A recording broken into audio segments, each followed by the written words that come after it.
Hi friends, ఈరోజు current affairs. కూనా పార్క్లో 5 చీతాలకు జన్మనిచ్చిన జ్వాల. నమీబియా నుంచి భారత్కు తీసుకొచ్చిన జ్వాల అనే చీత సోమవారం మధ్యప్రదేశ్లోని కూనో జాతీయ ఉద్యానవనంలో 5 కూనలకు జన్మనిచ్చింది.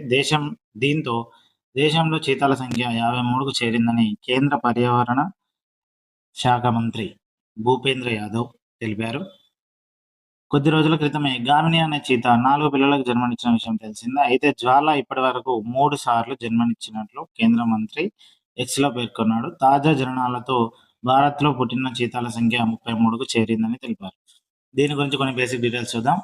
ఈ ప్రాజెక్ట్ చీతాని 2022లో ప్రారంభించడం జరిగింది. కూనో నేషనల్ పార్క్ దీని ప్రధాన కేంద్రంగా, అంటే ప్రాజెక్ట్ చీతాకి ప్రధాన కేంద్రంగా ప్రారంభించడం జరిగింది.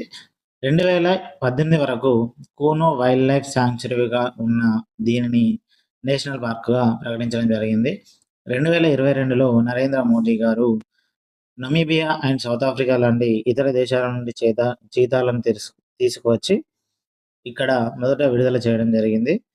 ప్రాజెక్ట్ చీతాలో ముఖ్య ఉద్దేశం ఏంటి అని అంటే, చిరుతల యొక్క సంఖ్యను స్థిరంగా పెంచడం, గడ్డి మైదానాల ఎకోసిస్టమ్ను రక్షించడం ఈ ప్రాజెక్ట్ యొక్క ముఖ్య ఉద్దేశం.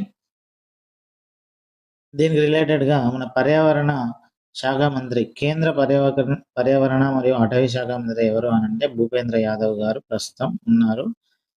మధ్యప్రదేశ్ గురించి ఈ కూనో నేషనల్ పార్క్ అనేది మధ్యప్రదేశ్లో ఉంది కాబట్టి మధ్యప్రదేశ్ ప్రస్తుత ముఖ్యమంత్రి ఎవరు అని అంటే మోహన్ యాదవ్ గారు. ఇతను బీజేపీ పార్టీ నుండి సీఎంగా ఎన్నిక కావడం జరిగింది.